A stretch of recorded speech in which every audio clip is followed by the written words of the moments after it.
Presently मैं एक question discuss कर रहा हूं जिसमें मल्टीपल आपका कॉन्सेप्ट्स हैं एक ही सिंगल क्वेश्चन में, तो थोड़ा डिस्कस करेंगे। जैसे उसमें आपका डायनेमिक्स ऑफ सर्कुलर मोशन क्या होता है, net force towards the centre is equal to mv²/r, और ये work energy power, energy conservation का कॉन्सेप्ट, ठीक है, और मैग्नेटिक फील्ड का कॉन्सेप्ट, ठीक है। कोई चार्ज पार्टिकल को हम मैग्नेटिक फील्ड में अगर मूव कराते हैं तो इस तरह से मैग्नेटिक फोर्स कैसे काम करता है, ये सब कंबाइन मिल करके एक क्वेश्चन डिस्कस करने वाले हैं। तो देखो मैं ये आपको क्वेश्चन लिख रहा हूं, जैसे कि मान लो ना कि ये आपको ना एक ऐसा सर्कुलर ट्रैक दिया हुआ, ठीक है, ये ऐसा, ये 90 डिग्री है, ये सर्कुलर ट्रैक है बच्चों, ठीक है। ये मान लो स्फीयर है, इसको चार्ज किया गया है और मास m है, ठीक है, और ये एक लोकेशन दिया हुआ है इस तरीके से, ये मान लो एंगल थीटा दिया हुआ है ना, ये आपको हॉरिजॉन्टल से, और यहाँ पर मैग्नेटिक फील्ड दिया हुआ है आपको, चारों तरफ मैग्नेटिक फील्ड है। बोलो Q क्या है, Q charge of the sphere है, और M क्या है, मास ऑफ द स्फीयर है, और R रेडियस है, ठीक है।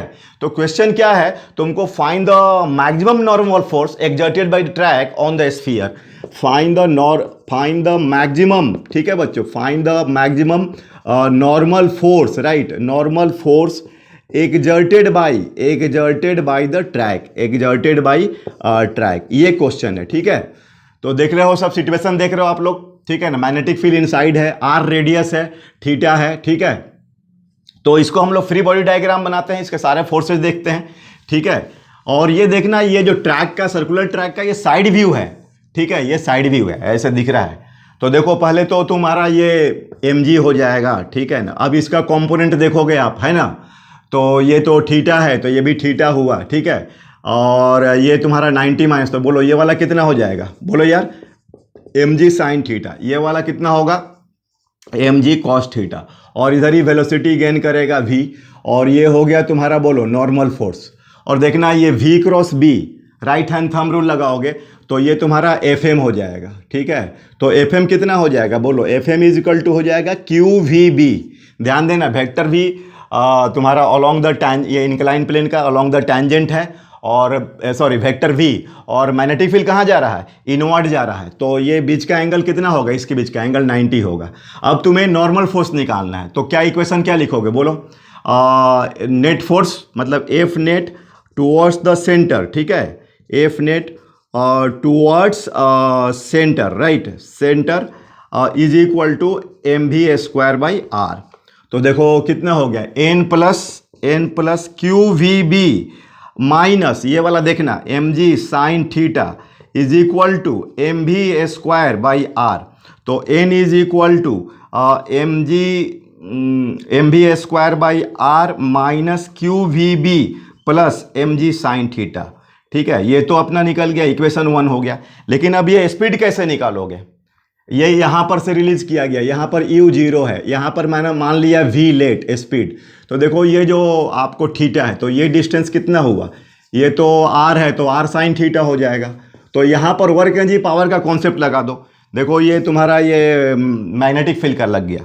अब ये वर्क एनर्जी पावर में लॉस इन पोटेंशियल एनर्जी, ठीक है, is equal to gain in kinetic energy, right, gain in kinetic energy. तो लॉस इन पोटेंशियल एनर्जी कितना हो गया, mgr sine theta is equal to half mv²। देखो यहाँ पर पोटेंशियल एनर्जी कितनी, काइनेटिक एनर्जी कितनी थी, 0 थी, और यहाँ पर तुम्हारा 1/2 mv²। तो यहाँ से तुमको mv² की वैल्यू कितना आ गया, ये आ गया तुम्हारा 2 mgr sine theta, 2 mgr sine theta, ठीक है। अब क्या करो, ये इक्वेशन में n वाली इक्वेशन में वैल्यू पुट करते हैं, और थीटा का देखना, नॉर्मल फोर्स कहाँ पर मैक्सिमम होगा, यहाँ पर, क्योंकि थीटा आपको 90 डिग्री लेना होगा। तो अब देखो इसमें तुम क्या करोगे, बोलो, उसका इक्वेशन में पुट करो वैल्यू, ठीक है। कितना है तुम्हारा n का, v का वैल्यू आ गया ना, तो n इज इक्वल टू ले लो mv²r, तो mv² के बदले क्या हो जाएगा, देखना 2 mgr साइन थीटा और डिवाइडेड बाई कितना r, और ये तुम्हारा minus qvb and plus mg sine theta, ठीक है। तो ये तो r गया, तो n is equal to 3 mg sine theta minus qvb, तो is equal to 3 mg sine theta और माइनस qb, और v का वैल्यू कितना हो जाएगा भाई, यहाँ से ये एम एम कट गया, तो भी का वैल्यू हो जाएगा रूट में क्यू भी बी, तो भी का वैल्यू रूट में आ जाएगा, कितना आ जाएगा 2GR sine theta, 2GR sine theta, right. देख लो भाई 2GR साइन थीटा। तो अब एन को मैक्सिमाइज करना है तो बोलो थीटा कितना लोग π/2, तो साइन π/2 ये तो 1 हो जाएगा ना, तो कितना हो जाएगा तुम्हारा, अब इसमें एन का वैल्यू बोलो कितना हो जाएगा, N is equal to 3mg, यहाँ भी वैल्यू 1 हो गया साइन थीटा का, माइनस QB√2GR, तो ये हो गया तुम्हारा आंसर। एक बार मैं आंसर चेक कर ले रहा हूँ बच्चों, ठीक है, कि सही है कि नहीं। आपको ऐसे ऑप्शन में तो दिया हुआ है 3mg माइनस QB√2GR, ये पहला ऑप्शन ही है, नहीं बी ऑप्शन में। एक बार मैं चेक कर ले रहा हूँ इसका आंसर, कितना नंबर है, इसका आंसर है 3mg माइनस QB√2GR। ओके, तो ये आपको सही लगा होगा, आप मल्टीपल कॉन्सेप्ट्स को एक साथ देखे होंगे। Okay, thank you.